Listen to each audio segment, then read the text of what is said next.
I am Yamato Cannon, and this is Muffin, and you're watching Thorin's YouTube channel.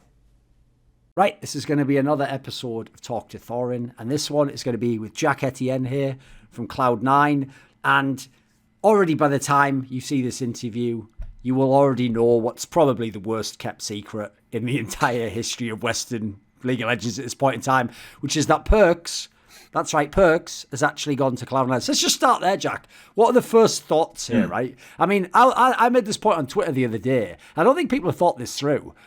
The whole logic in the past was maybe you can get, like, you got him, Jensen, if they haven't had a career yet, or you can get Pederson if he was in a bad team. Like, the logic always was you could get the next best player, but you have to sort of get ahead of the curve, as it were.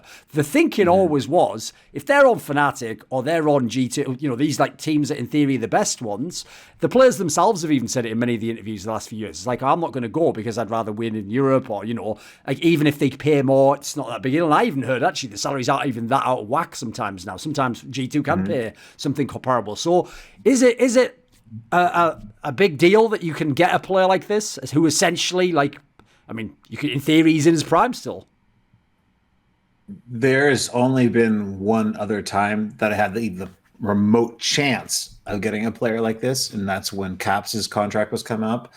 And I tried, like, I opened up, like I've said before, like I was at a blank check, whatever the hell he wanted. And he turned me down because he wanted to win Worlds. That was his goal. And he thought the best place for him to do that was, you know, with G2.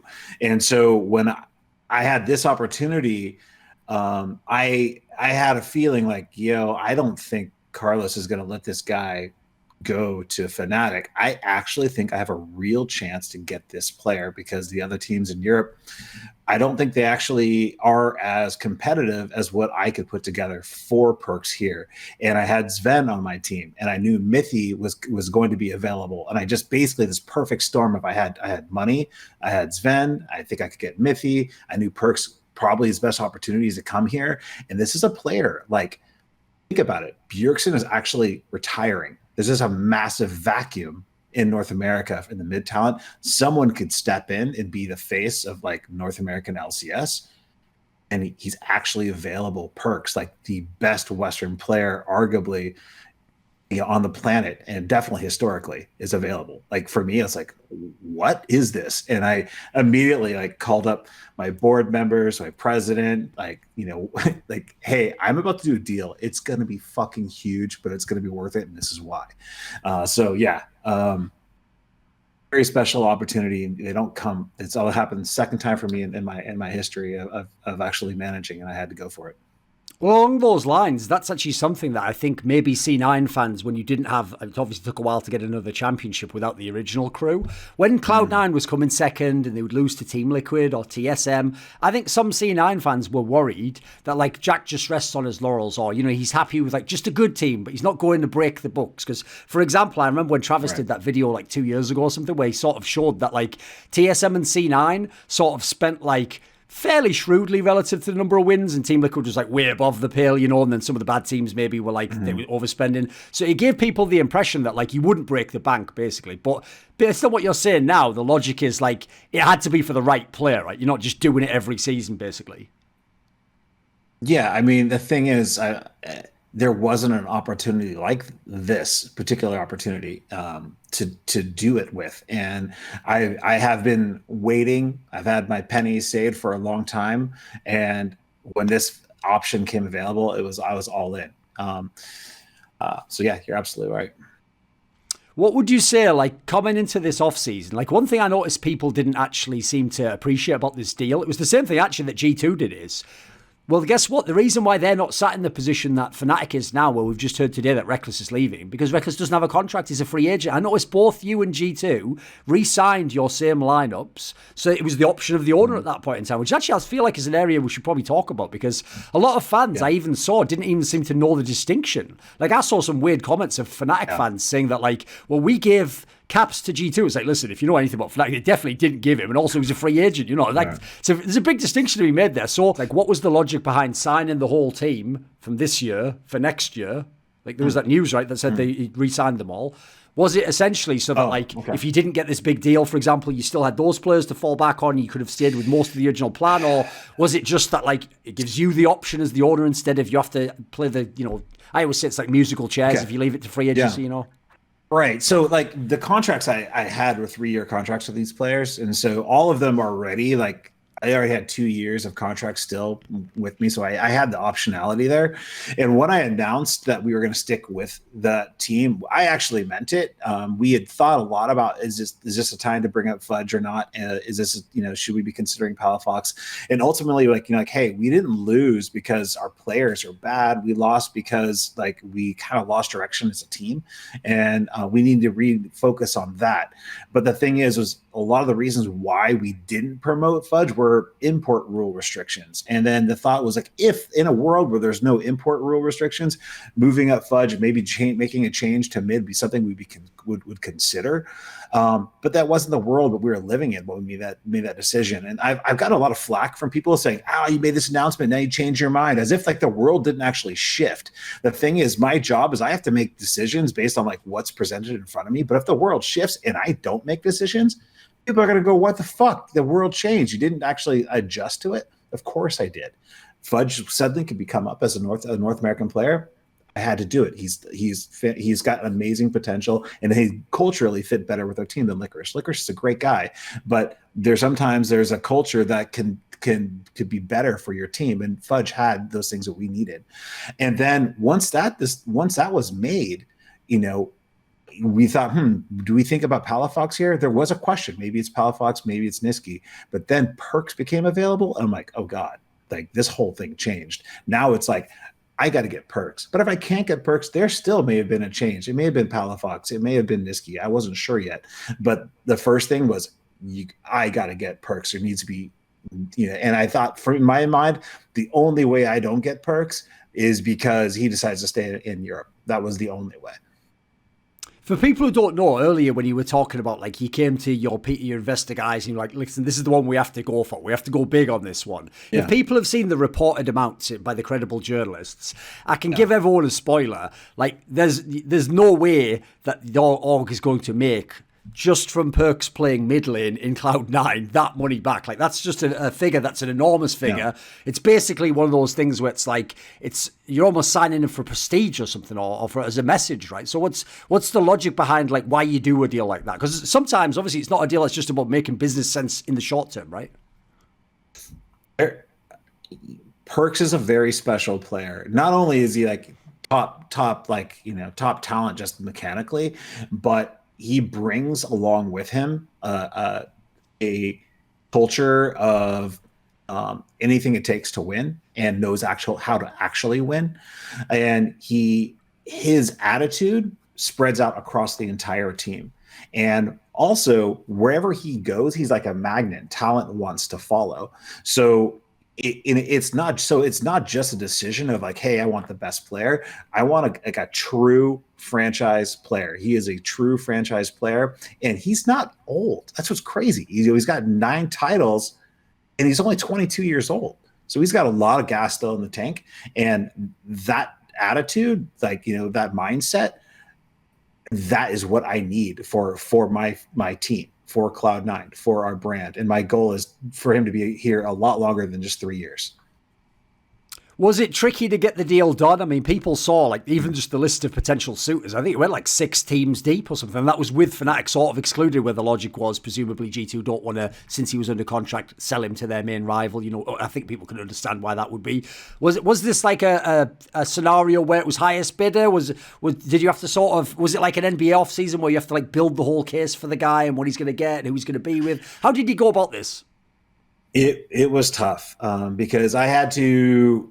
Financially, Carlos, he likes his gold, man, and so he definitely was looking to how much is Carlos? Well, Carlos would say how much is Perkz? How much you got? Let me look in your bank account. I want to make sure I take it all. So the price was insane, and then on top of that, I had to convince Perkz that North America not only would pay him really well, because for him it's actually course, money matters, but it's not all about the money. He absolutely wants to be competitive on an international stage. And I had to convince him that I had the team that would be surrounding him and that I would completely support him to get to where he wanted to go. And we went through solo queue issues and how we actually think we could improve solo queue, scrim, the way we scrim and how we can improve that, our off season ways of working, and do we actually like see eye to eye on how we actually approach the off season. Like it went deep, and even into the social structure of like how the players operate among the teams. And what was actually, I think, what got me super excited about this investment was just how in line how he likes to operate was with how, like how I operate. I really can hardly think of anything where we didn't actually see eye to eye on how we should operate. And that got me super excited to work with them. And like every time I got off the phone with him, we both were like, oh my God, let's get this deal done. And then of course the agents come in, the G2 comes in, and they have all this shit that's really difficult to actually sort out. And the two of us be like, oh my God, like every time we actually deal with the agents or we deal with the other teams, it's a pain in the ass. And we're like, fuck this deal. But then every time we would get right back on the phone, talk with each other, and got super excited about working together. And that's what actually made the deal happen. Because obviously there's another thing that would be a concern from just the past and some of the history of some very good players that have come to LCS, but maybe only for a year, is the concern that like maybe they just come because they want the paycheck. And do they come because they still want to win, etc.? Like, did you actually have to sell him hard on that angle? Was he at all concerned that if you go there, you decay in skill or you don't have the same opportunities? He was scared that he would come to a region that didn't want to win as badly as he did.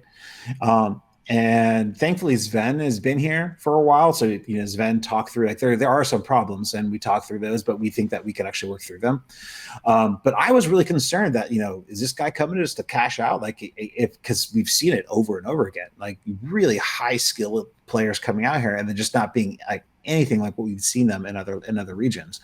But he took a significant pay cut to be on Cloud9, not like a small amount, like 7 digits lower to come to us. That doesn't mean he's not being paid a lot. He's being paid an insane amount. But what it showed me is that this guy is willing to forego some money, obviously not all of it, forego some money to make sure he's on the very best team. And that really gave me like the assurances that the Perkz that I've seen in Europe for several years now is the guy that's going to be coming out here, because he's not just here for the paycheck. Right. One thing I want to ask about, because you've kind of alluded to it with the angle that obviously you had his former teammate Sved is already on your team, was successful, and then this Mithy angle is obviously an interesting one because I know he actually looked up to Mithy a lot from when they played together. Right. Was this something similar to what I remember on the Esports Salon episode we just did? You made the point that you didn't just sign like a Korean. You basically started to build out like a whole thing. So you'd have a whole support network for them. You'd have multiple Koreans, you'd have Korean coaches. Were you trying to sort of do the same concept like on a European angle here? Like it's like when you're not just a lone European coming in, there's going to be like, that's why you can have confidence. It's going to be different, right?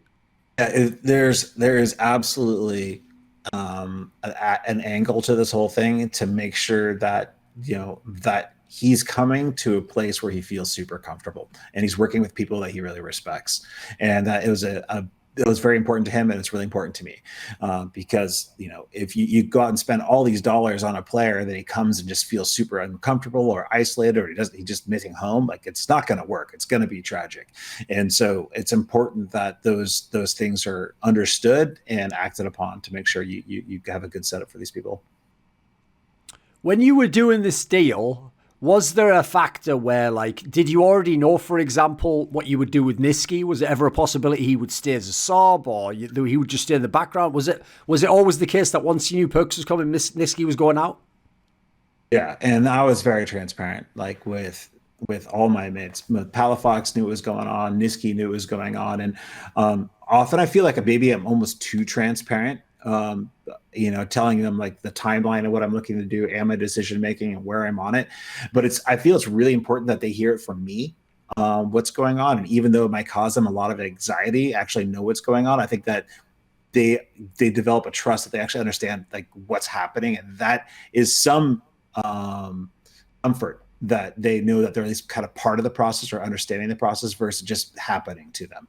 But I kind of set up a timeline, and what I was really concerned about was that Niski would be sitting around waiting for what's going to happen with Perkz, and then other opportunities would not be available to him if I decided later. So I let everybody know, and for me, the date that I had set as like, hey, by November 1st, we're going to have like a hard check-in with like all the options, and then by 10th, no later than the 10th, we're going to make a hard decision on who we go with, like no matter what the landscape is looking like, and then from the 1st to the 10th, I would start introducing these mids to other teams that could be interested in them, to make sure that they didn't make decisions on other opportunities without at least hearing like that Niski's available or Palafox is available.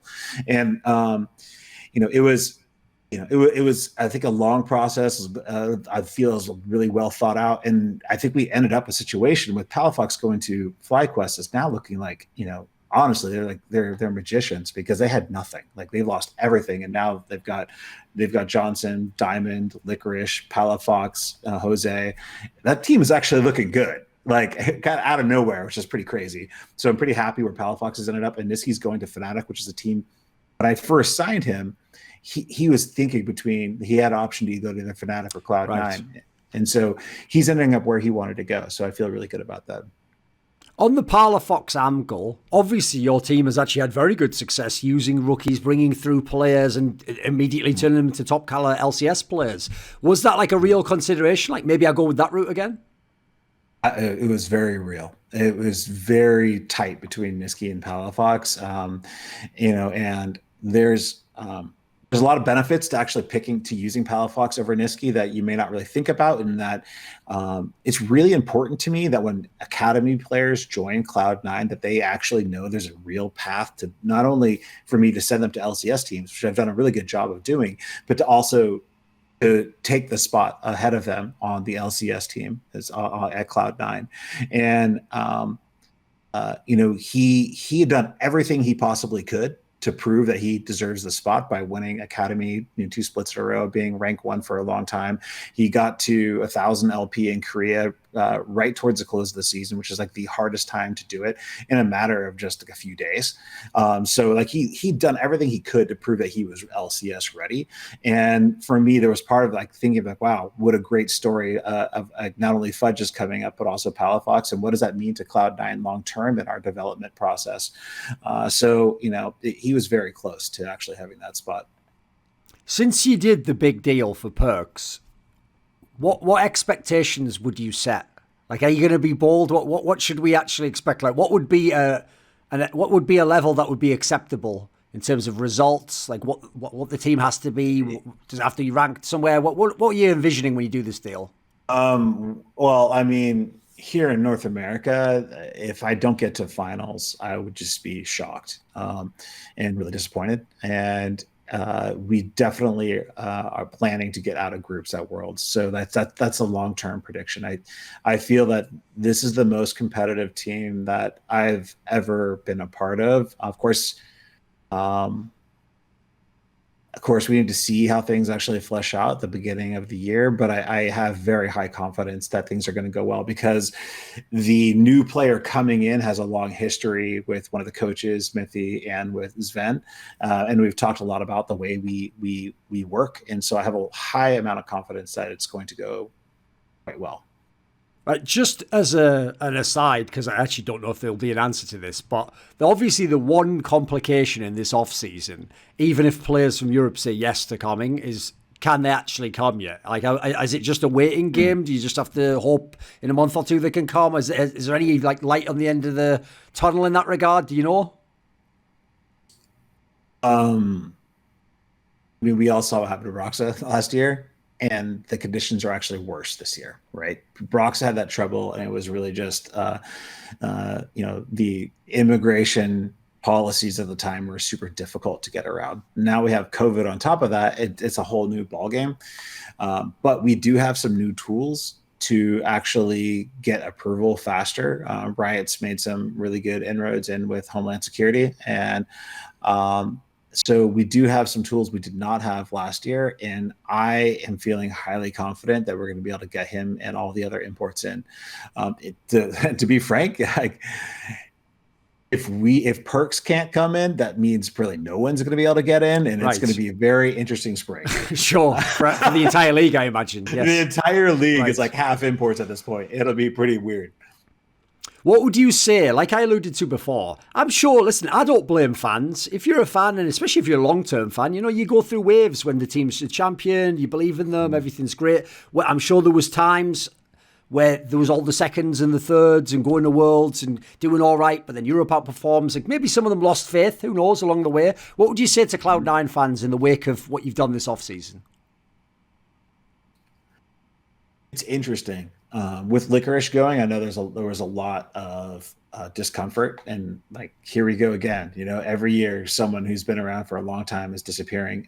But I feel that bringing Perkz on has more than made up for that loss, and it's actually a little uncomfortable, like, because I'm getting a lot of hey, I think Cloud9 actually won the offseason, and I'm not quite sure the implications. Not used to that. I'm not used to that, so I'm a bit worried. Like, hey, I'm not supposed to be feeling like sort of like confidence or pride in my fans. This is not normal. So I'm a little worried about that, but like, no, frankly, like this is, you know, I'm really excited to kick off this season. I knew last season was going to go really well, despite a lot of the hate. But I just, you know, I felt like, okay, we're just got to prove it on stage that we're actually good and that this move's made sense. This time, of course, you still always have to prove it on stage, but you know, I really do believe that we got something special here. This video was kindly supported by Pronogo, Mohammed, Alabdul, Razzaq, Dean Tanglis, James Pederson, VatriSam, ErikHillestad, Andreas Kroknes, Hades, Zoomba Gaming, JDubs, Tobias Bernasconi, and Alexander Rao. Special thanks, as always, goes out to Jerky's Minion. Would you like to suggest a topic or a guest for one of my upcoming episodes? Maybe you want to ask more of those questions in that video AMA I do each month. Do you want teasers? Find out who the next guests are for my shows. Well, maybe you even want to take part in one of those crazy donated discussions where we go all over the place. If any of these perks appeal to you, or you want to support the channel, put your money where your mouth is and join the Illuminati today at the Patreon link in the description box below.